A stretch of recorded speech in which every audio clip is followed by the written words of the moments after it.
श्रीनगर में सुरक्षा बल ने 2 आतंकियों को मुठभेड़ में मार गिराया। इनमें एक लश्कर-ए-तैयबा का खूंखार आतंकी सलीम था, जो गला काटकर लोगों की हत्या को अंजाम देता था। सलीम का एनकाउंटर खत्म ही हुआ था कि कुछ ही देर बाद श्रीनगर के ही दूसरे इलाके में एक और मुठभेड़ शुरू हुई, जिसमें हाफिज नाम का आतंकवादी मारा गया। हाफिज नाम का यह आतंकी सलीम के मुठभेड़ में मारे जाने के दौरान वहां से फरार हो गया था, लेकिन कुछ ही देर में सुरक्षा बल ने उसे भी घेर लिया और मुठभेड़ में मार गिराया। हाफिज के बारे में बताया गया कि वो पाकिस्तान का रहने वाला था। मारा गया आतंकी हाफिज बांदीपुरा में 2 पुलिस वालों की हत्या में शामिल था।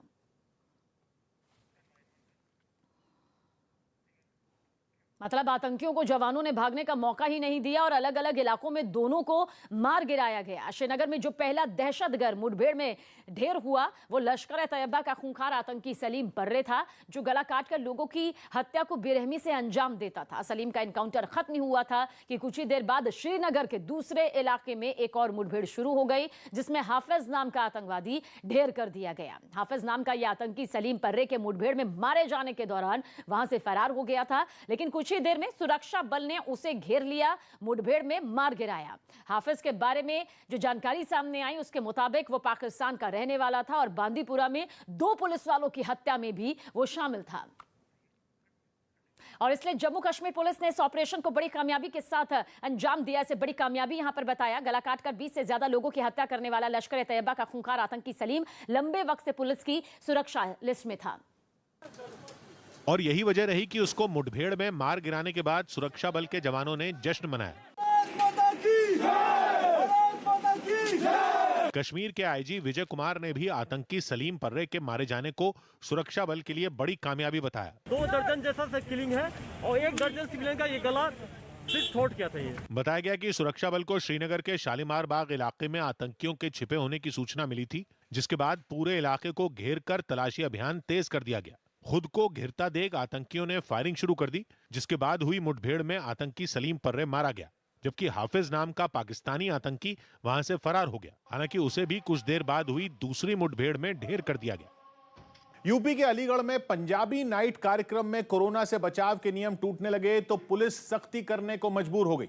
असल में पंजाबी गायक काका को सुनने के लिए उम्मीद से ज्यादा भीड़ उमड़ पड़ी, जिसने कोरोना से बचाव के नियमों की पूरी तरह अनदेखी की। यही नहीं, प्रशासन इस भीड़ को संभालने में नाकाम रहा और उस पर आरोप लगा कि उसने भीड़ से कोरोना के नियमों का पालन कराने की कोई तैयारी नहीं की थी। ऐसे में जब कोई रास्ता नहीं बचा तो पुलिस ने भीड़ को हटाने के लिए डंडे बरसाने शुरू कर दिए।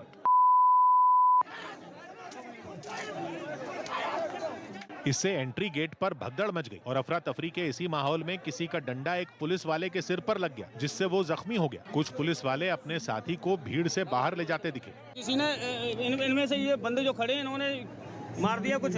इसके बाद तो पुलिस वाले कार्यक्रम देखने के लिए पास लेकर आए लोगों को भी अंदर घुसने से रोकने लगे, जिसकी वजह से कई लोग बहस करते नजर आए। बाहर हंगामे जैसा माहौल रहा तो अंदर रंगारंग कार्यक्रम चलता रहा। जो इस पंजाबी नाइट कार्यक्रम में शामिल होने में कामयाब रहे, वो इसका लुत्फ उठाते दिखे। उत्तर प्रदेश के उन्नाव से एक चौंकाने वाली तस्वीर सामने आई। वहां एक कार और मोटरसाइकिल में टक्कर होने से 2 लोग भिड़ गए, जिन्हें समझाने के लिए कुछ लोग आगे आए, लेकिन आरोप लगाया गया कि बीच बचाव करने आए लोगों में से ही किसी ने मोटरसाइकिल वाले को थप्पड़ जड़ दिया। और ऐसा होते ही बाकी के लोग भी उस आदमी पर टूट पड़े। सड़क पर ये ड्रामा काफी देर तक जारी रहा। लाल जैकेट पहने मोटरसाइकिल वाले को लोगों ने जबरदस्त पीटा, जिसकी वजह से उसे कई जगह चोट भी आई। मारपीट का वीडियो वायरल होने के बाद पुलिस ने इसकी शिकायत दर्ज कर कार्रवाई का भरोसा दिया। तेलंगाना के करीमनगर में बीजेपी प्रदेश अध्यक्ष बी संजय कुमार से बदसलूकी पर पार्टी के कार्यकर्ता पुलिस पर भड़क गए और जमकर हंगामा किया।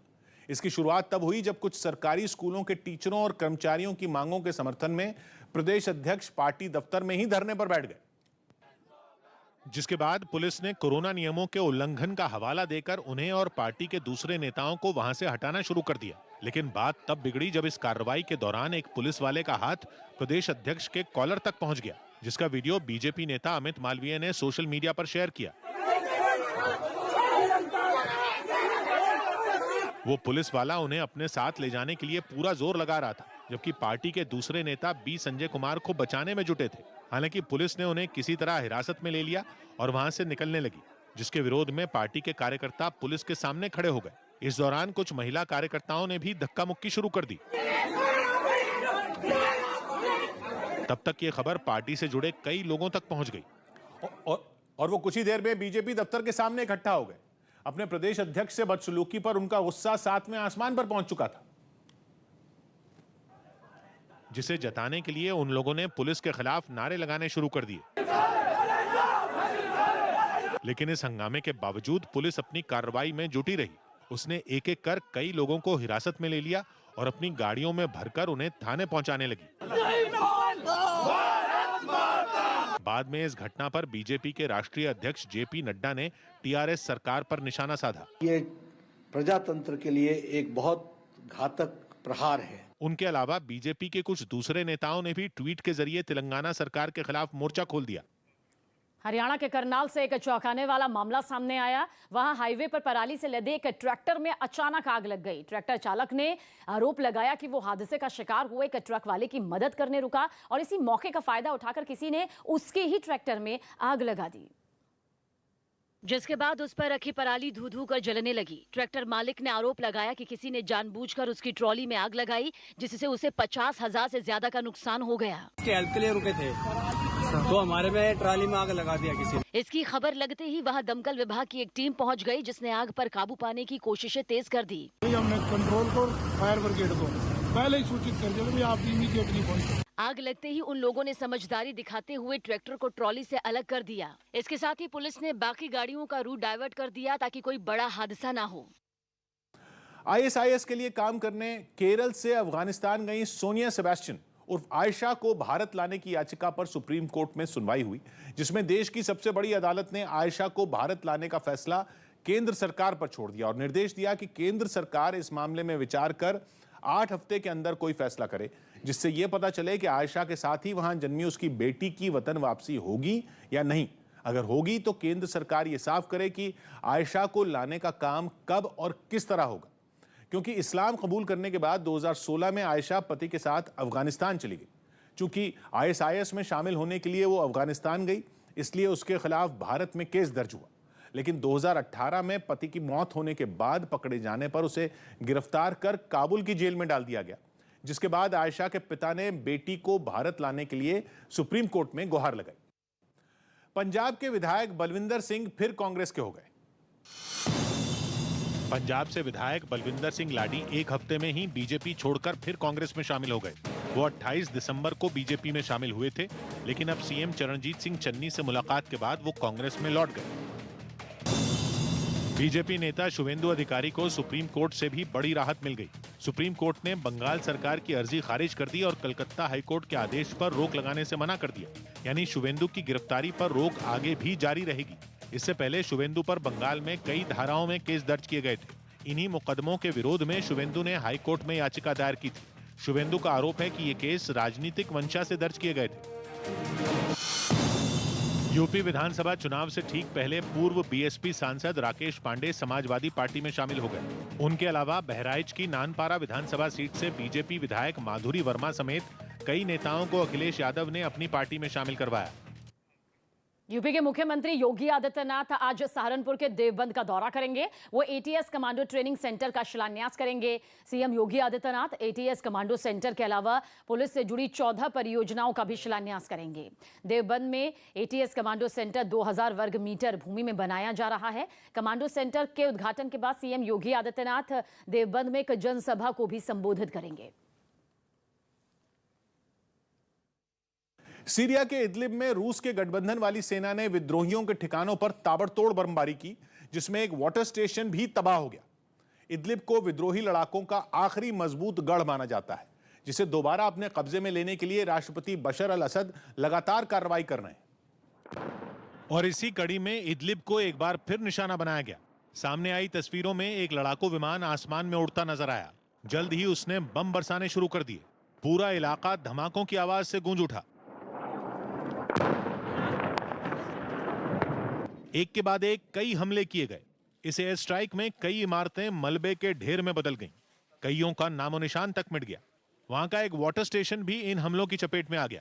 बताया गया कि इस स्टेशन से शहर के 3 लाख लोगों को पानी की सप्लाई की जाती थी, लेकिन एयर स्ट्राइक के बाद वहां सब कुछ बर्बाद हो गया।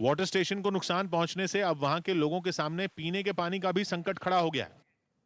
प्रधानमंत्री नरेंद्र मोदी आज मणिपुर और त्रिपुरा के दौरे पर जाएंगे। वो दोनों ही राज्यों को विकास की कई परियोजनाओं की सौगात देंगे। पीएम मोदी मणिपुर के इंफाल में 4,800 करोड़ रुपए की परियोजनाओं का उद्घाटन करेंगे। 22 परियोजनाएं ये यहां पर बताई जा रही हैं, जबकि त्रिपुरा के अगरतला में वो महाराजा बीर बिक्रम हवाई अड्डे पर नए टर्मिनल इमारत का उद्घाटन करते नजर आएंगे। साथ ही 2 अहम विकास परियोजनाओं का भी आज शुभारंभ करने जा रहे हैं। उत्तर प्रदेश के मेरठ में शिवपाल यादव की पार्टी प्रगतिशील समाजवादी पार्टी की एक रैली में कंबलों की लूट मच गई, जिसमें कई लोग घायल हो गए। ये घटना तब हुई जब पार्टी के नेता अमित जानी ने वहां जनसंकल्प रैली का आयोजन किया और रैली में भीड़ जुटाने के लिए कंबल बांटने का ऐलान कर दिया। लेकिन जैसे ही रैली के बाद कंबल बांटने का कार्यक्रम शुरू हुआ, वहां मौजूद भीड़ बेकाबू हो गई। लोगों में कंबल लूटने की होड़ मच गई। और सीधा रुख करेंगे इस वक्त की सबसे बड़ी खबर की तरफ। दिल्ली के मुख्यमंत्री अरविंद केजरीवाल कोरोना पॉजिटिव पाए गए हैं। खुद सीएम अरविंद केजरीवाल ने ट्वीट कर इस बात की जानकारी दी। घर में ही फिलहाल क्वारंटीन हुए हैं सीएम अरविंद केजरीवाल। इस वक्त की सबसे बड़ी खबर देश की राजधानी दिल्ली से सामने आ रही है, जहां दिल्ली के सीएम अरविंद केजरीवाल ने ट्वीट कर इस बात की जानकारी दी है कि वो कोरोना पॉजिटिव हुए हैं, लेकिन खुद को घर पर ही फिलहाल क्वारंटीन उन्होंने किया है। CM Arvind Kejriwal corona positive हुए। विक्रांत हमारे सहयोगी ज्यादा जानकारी के लिए। विक्रांत, दिल्ली में कोरोना विस्फोट लगातार सामने आ रहा है और खुद सीएम केजरीवाल ही कोरोना पॉजिटिव हो गए।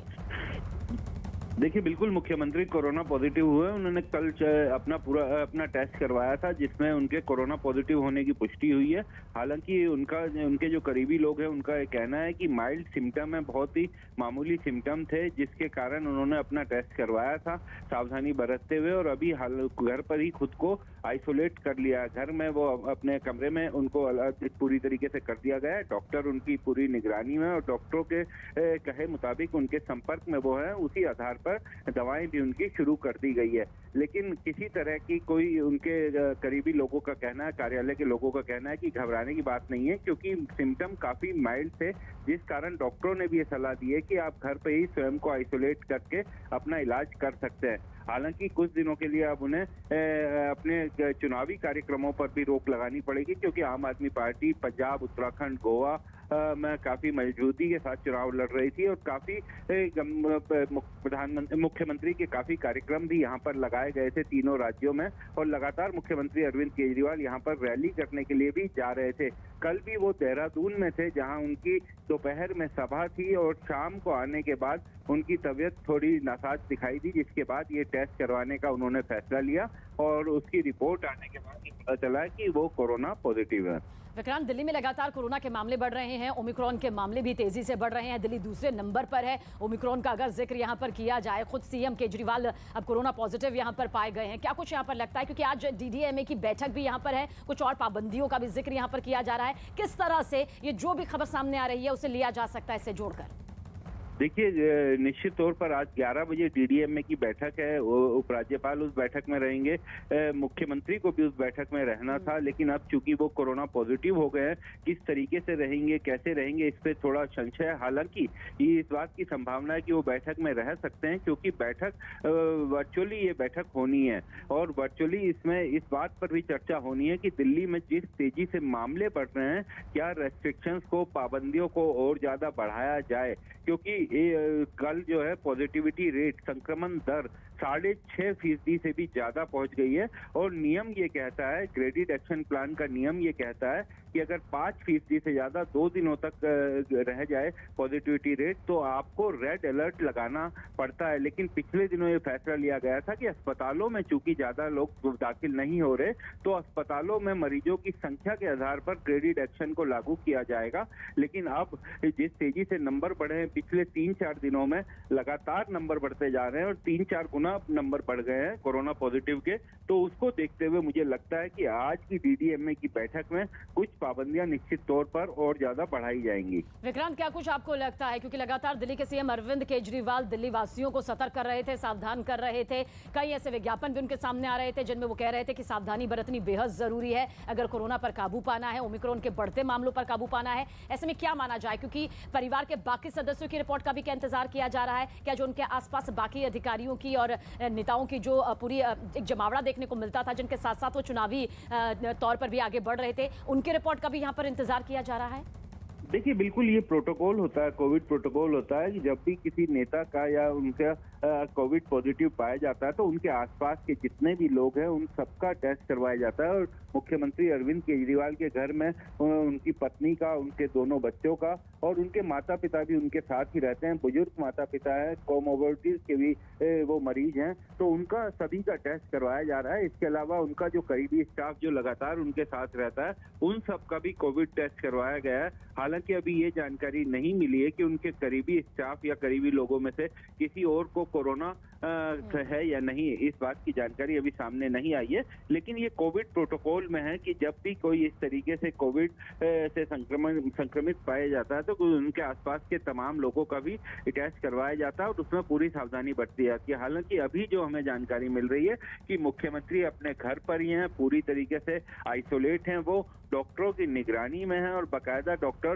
के संपर्क में रह करके उनका मेडिटेशन में उनका दवाइयां भी शुरू कर दी गई है। और डॉक्टरों का भी हालांकि ये कहना है उनके करीबी लोगों के मुताबिक कि किसी तरह की कोई घबराने की बात नहीं है, क्योंकि उनके सभी वाइटल्स पूरी तरीके से ठीक है, सिर्फ माइल्ड सिम्टम्स है। लेकिन चूंकि कोरोना इस बार उस तरीके का नहीं है जैसा दूसरी वेव में देखने को मिला था और कई तरह की गंभीर दिक्कतें भी लोगों को उस दौरान हुई थी, वैसा नहीं है। लेकिन फिर भी उन्हें घर पर ही रहकर होम आइसोलेशन में इलाज शुरू कर दिया गया है।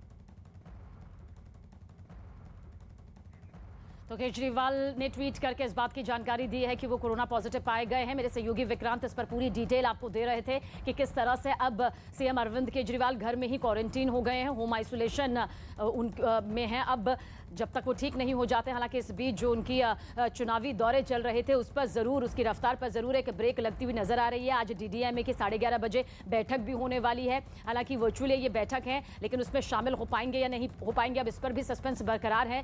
फिलहाल दिल्ली के CM Arvind Kejriwal corona positive हुए हैं। दिल्ली में कोरोना विस्फोट देखिए लगातार पिछले कुछ दिनों में बहुत तेजी से बढ़ा है। पॉजिटिविटी रेट में भी एक उछाल यहां पर देखने को मिला है। सीएम अरविंद केजरीवाल वक्त वक्त पर प्रेस कॉन्फ्रेंस के जरिए भी सामने आए, दिल्ली वासियों को सतर्क किया, पर फिलहाल वो खुद कोरोना पॉजिटिव हो गए हैं। दक्षिण अफ्रीका के केप टाउन से हैरान करने वाली तस्वीरें सामने आई। वहां मौजूद संसद भवन के हिस्से में एक बार फिर आग भड़क गई। बताया गया कि संसद में आग 2 दिन पहले लगी थी, जिसे बुझा लिया गया था, लेकिन 2 दिन बाद अचानक उठी लपटों ने सभी को चौंका दिया, जिस पर काबू पाने के लिए दमकल विभाग ने एड़ी चोटी का जोर लगा दिया। वो लोग एक क्रेन के सहारे ऊंचाई तक पहुंचे और वहां से पानी की मोटी धार से आग बुझाने की कोशिश की। कुछ लोग संसद भवन के अंदर भी आग बुझाते नजर आए। इस हादसे की खबर लगते ही बिल्डिंग को खाली करा लिया गया। हालांकि बिल्डिंग के सामने लोगों की भीड़ जुटी नजर आई। काफी देर तक इसे बुझाने की कोशिश जारी रही, जिसकी वजह से वहां आसमान धुएं से भर गया।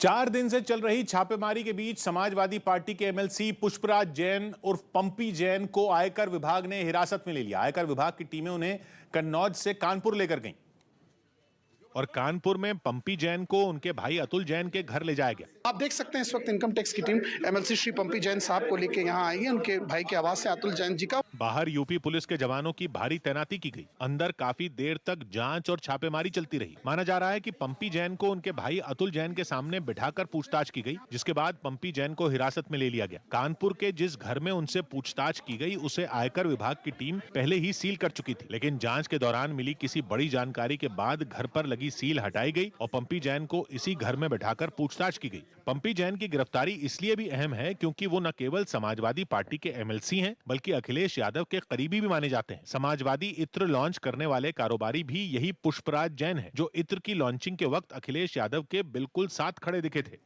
इसीलिए इस मसले पर राज्य में सियासी हंगामा खड़ा होने में भी देर नहीं लगी।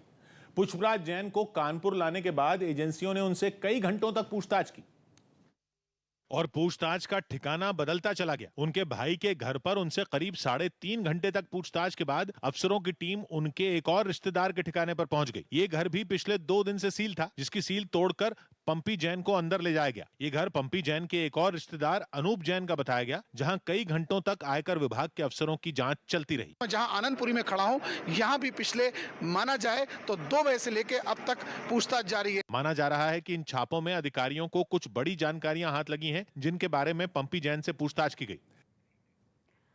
हिमाचल प्रदेश के लाहौल स्पीति में जबरदस्त बर्फबारी देखने को मिली। वहां आसमान से गिरी बर्फ ने जमीन पर सफेद चादर बिछा दी, जिस पर लोगों ने जमकर मस्ती की। जैसे ही बर्फबारी का पता लगा, सैलानियों की गाड़ियां भी उसी तरफ मुड़ गई, जिसके बाद वहां लोगों का हुजूम देखिए किस तरह से इकट्ठा हो गया।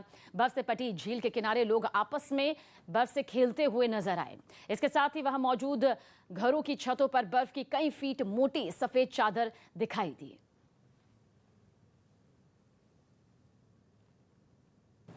पाकिस्तान के प्रधानमंत्री इमरान खान की पूर्व पत्नी रेहम खान पर हमले की खबर सामने आई। बताया गया कि कुछ बदमाशों ने उनकी गाड़ी को निशाना बनाकर ताबड़तोड़ फायरिंग की, जिसकी जानकारी रेहम खान ने खुद ट्वीट करके दी और बताया कि हादसे के वक्त वो अपने भतीजे की शादी से लौट रही थी। तभी मोटरसाइकिल सवार 2 बदमाशों ने उनकी गाड़ी को घेरा और गोलियां बरसानी शुरू कर दी। यही नहीं, फायरिंग के बाद बंदूक के दम पर उनकी गाड़ी को रोकने की भी कोशिश की गई। हालांकि रेहम खान किसी तरह अपनी गाड़ी बदलकर वहां से बच निकली, लेकिन खुद पर हुए इस हमले के बाद उन्होंने अपने पूर्व पति और पाकिस्तान के प्रधानमंत्री इमरान खान को जमकर खरी खोटी सुनाई। पाकिस्तान के क्रिकेटर मोहम्मद हफीज ने संन्यास ले लिया। पाकिस्तान के ऑलराउंडर मोहम्मद हफीज ने अंतर्राष्ट्रीय क्रिकेट से संन्यास का ऐलान कर दिया। उन्होंने साल 2018 में टेस्ट क्रिकेट से रिटायरमेंट ले लिया था। 41 साल के हफीज ने पाकिस्तान के लिए 18 साल अंतर्राष्ट्रीय क्रिकेट खेला। इस दौरान उन्होंने 12,780 रन बनाए और 253 विकेट लिए। बिहार के पूर्व सीएम जीतन राम मांझी और उनकी पत्नी समेत परिवार के कई सदस्यों की कोरोना रिपोर्ट पॉजिटिव आई। इनके अलावा उनके कर्मचारियों में भी कोरोना के लक्षण पाए गए। शिवसेना सांसद प्रियंका चतुर्वेदी ने संसद की उस स्टैंडिंग कमेटी में महिला सदस्यों की संख्या बढ़ाने की मांग की, जो लड़कियों की शादी की उम्र बढ़ाने वाले बिल पर चर्चा कर रही है। प्रियंका चतुर्वेदी ने राज्यसभा सभापति को एक खत लिखकर यह मांग उठाई। इस कमेटी में सिर्फ एक ही महिला सांसद सदस्य हैं और बाकी 30 पुरुष सदस्य हैं। संसद की इसी स्टैंडिंग कमेटी में लड़कियों की शादी की उम्र 18 से 21 साल करने वाला बिल चर्चा के लिए भेजा गया है। यूपी चुनाव के तेज होते घमासान के बीच मुख्यमंत्री योगी आदित्यनाथ ने अमेठी में एक जनसभा को संबोधित किया, जिसमें उनके निशाने पर कांग्रेस के नेता राहुल गांधी रहे। जिनके पूर्वज कहते थे कि हम तो एक्सीडेंटली हिंदू हैं, तो वे लोग अपने को हिंदू बोल भी नहीं सकते। पूर्व प्रधानमंत्री पंडित नेहरू के बहाने मुख्यमंत्री ने राहुल के हिंदू और हिंदुत्व में अंतर वाले बयान का जिक्र किया, तो कांग्रेस ने पलटवार करने में देर नहीं की। पार्टी के प्रवक्ता रणदीप सुरजेवाला ने सीएम के बयान को हार की निशानी करार दिया और उन्हें योगी मानने से इनकार किया। एक्सीडेंटल योगी, मैं उन्हें राजनीतिक योगी भी नहीं कहूंगा, क्योंकि वो योग का अपमान होगा। एकता कपूर ने सोशल मीडिया पर बताया कि उनकी कोरोना रिपोर्ट पॉजिटिव पाई गई। हालांकि एकता का कहना है कि उन्होंने सभी एहतियात बरती, लेकिन फिर भी वो कोरोना की चपेट में आ गई। बिहार के सासाराम से एक डरा देने वाली तस्वीर सामने आई। वहां नेशनल हाईवे पर एक चलती ट्रक में अचानक आग लग गई। बताया गया कि गुड़ से लदा ये ट्रक उत्तराखंड से बंगाल जा रहा था। तभी ट्रक आग की भीषण लपटों में घिर गई और काले धुएं का गुब्बार देखिए किस तरह से पूरे इलाके में फैल गया। आग लगने की खबर फौरन फायर ब्रिगेड को दी गई, जिसने कड़ी मशक्कत के बाद आग पर काबू पा लिया। इस दौरान उस नेशनल हाईवे पर कुछ देर के लिए ट्रैफिक को रोक दिया गया। बताया गया कि इस ट्रक में आग शॉर्ट सर्किट की वजह से लगी। यूरोप के देश हॉलैंड में लॉकडाउन का विरोध कर रहे प्रदर्शनकारियों की पुलिस से झड़प हो गई, जिसके बाद कई लोगों को गिरफ्तार कर लिया गया। ओमिक्रॉन वेरिएंट के खतरे को देखते हुए वहां क्रिसमस से पहले ही कड़ी पाबंदियां लागू कर दी गई थी। लेकिन इससे लोगों का गुस्सा भड़क उठा और राजधानी एम्स्टर्डम में हजारों लोग सड़कों पर उतर आए। इन लोगों को जब हटाने की कोशिश की गई तो वो पुलिस से ही भिड़ गए। सामने आई तस्वीरों में कुछ लोग पुलिस वालों से धक्का मुक्की करते नजर आए।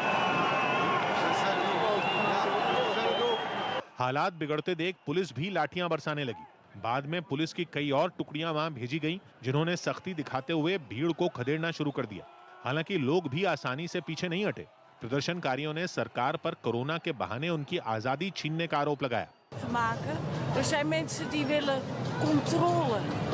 इससे पहले हजारों की भीड़ ने रोक के बावजूद एक बड़ा मार्च निकाला। इस मार्च में कोरोना नियमों की भी जमकर धज्जियां उड़ाई गईं। न तो कोई मास्क लगाए दिखा और न ही लोगों ने दूसरे नियमों की परवाह की। अफगानिस्तान की नई तालिबान सरकार ने शराब कारोबार के खिलाफ कार्रवाई की और उसने 3000 लीटर शराब नष्ट कर दी। वहां की खुफिया एजेंसी के एक बड़े अधिकारी ने एक वीडियो जारी कर इस बात की जानकारी दी, जिसमें देखा कि हथियारों से लैस तालिबान के लड़ाकों ने ड्रमों में भरी शराब को काबुल नहर में बहा दिया। हालांकि ये शराब कब जब्त की गई इसके बारे में बताया नहीं गया, लेकिन ये दावा जरूर किया गया कि इस सिलसिले में 3 शराब कारोबारियों को गिरफ्तार किया गया, जो इस वीडियो में नजर भी आए। इस वीडियो के जरिए वहां के लोगों से शराब पीने और इसके कारोबार से दूर रहने की सख्त हिदायत भी दी गई। कर्नाटक के रामनगर में विकास कार्यों के मुद्दे पर राज्य के मंत्री और कांग्रेस सांसद एक कार्यक्रम के दौरान आपस में भिड़ गए। ये सारा बवाल मुख्यमंत्री बसवराज बोम्मई के सामने होगा। रामनगर में डॉक्टर भीमराव अंबेडकर की प्रतिमा के अनावरण के मौके पर एक कार्यक्रम हुआ, जिसमें राज्य के मंत्री अश्वत्थ नारायण ने भाषण दिया। लेकिन अपने भाषण के दौरान जैसे ही विकास के मुद्दे पर वो आक्रामक हुए, कांग्रेस सांसद डीके सुरेश और उनके समर्थक मंच पर उनसे भिड़ गए। वो मंत्री अश्वत्थ नारायण से बहस करने लगे। एक बार तो ऐसा लगा कि दोनों नेता मर्यादा लांघ जाएंगे, तभी पास खड़े सुरक्षाकर्मी बीच बचाव करने लगे। लेकिन दोनों नेताओं के बीच का तनाव कम नहीं हुआ, उल्टा उनके समर्थक भी लड़ाई में कूद पड़े और मंच पर सियासी महाभारत छिड़ गई, जिसका हिस्सा बने कांग्रेस एमएलसी एस रवि मंत्री अश्वत्थ नारायण से माइक छीनने लगे।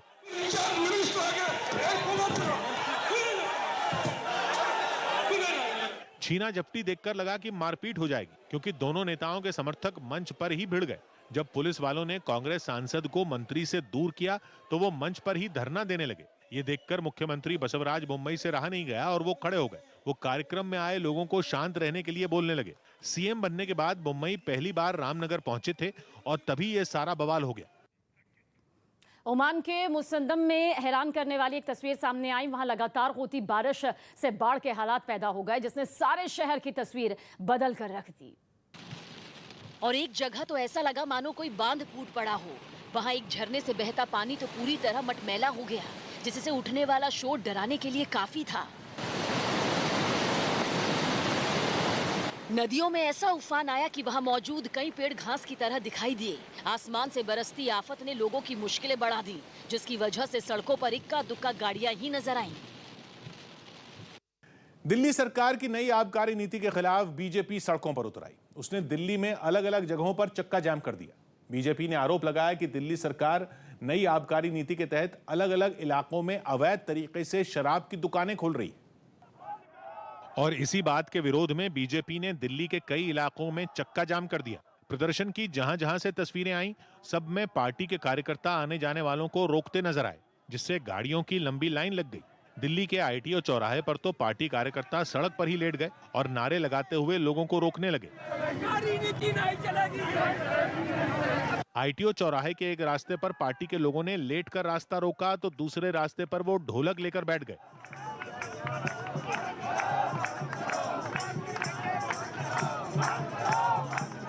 अक्षरधाम के पास भी बीजेपी कार्यकर्ताओं ने आने जाने वालों को रोक दिया। दिल्ली बीजेपी ने चक्का जाम का ऐलान किया है। अक्षरधाम के चौराहे पर बड़ी संख्या में बीजेपी कार्यकर्ता पहुंचे हैं।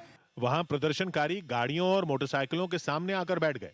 बीजेपी ने ये तर्क देते हुए प्रदर्शन किया कि केजरीवाल सरकार नई आबकारी नीति के आड़ में रिहायशी इलाकों में शराब की दुकानें खोलने की तैयारी कर रही है और दिल्ली की 10 से ज्यादा जगहों पर सड़कें जैम कर दी, जिससे सुबह सुबह काम पर निकले लोगों को बहुत परेशानी हुई। वैसे बीजेपी कार्यकर्ताओं ने लोगों से अपील की थी कि वो इस प्रदर्शन में उनका साथ दें, लेकिन सुबह दफ्तर जाने निकले लोगों पर इस अपील का असर नजर नहीं आया।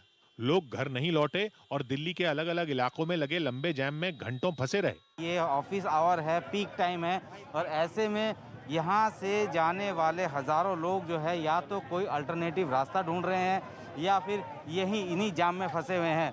यही नहीं, वो प्रदर्शन करने वालों पर जमकर बरसे। मैं आधे घंटे से फंसा हूं। मैं सुप्रीम कोर्ट का एम्प्लॉय हूं। दिल्ली में नई आबकारी नीति के तहत करीब 850 नई शराब की दुकानें खोलने की तैयारी है, जहां से लोग शराब खरीद सकते हैं। इस नीति के तहत हर वार्ड में 3 शराब की दुकानें खुलेंगी और इसी बात पर दिल्ली की सियासत गरमाई हुई है। बीजेपी ने तो खुलेआम ऐलान कर दिया कि इस मुद्दे पर उसका प्रदर्शन आने वाले दिनों में तेज होगा और केजरीवाल सरकार पर निशाना साधा। अरविंद केजरीवाल पंजाब में नशाबंदी की बात करते हैं और दिल्ली में हजारों की संख्या में शराब के ठेके खोल रहे हैं। लेकिन बीजेपी के विरोध को दिल्ली के उप मुख्यमंत्री ने गलत ठहराया और नई आबकारी नीति के फायदे गिनवा दिए। जब नई नीति अरविंद केजरीवाल जी ने बनाई तो उससे 3,500 करोड़ रुपया जो चोरी हो रहा था वो चोरी रुक गई। नई आबकारी नीति को दिल्ली सरकार 17 नवंबर 2021 को लागू कर चुकी है। इजरायल में कोरोना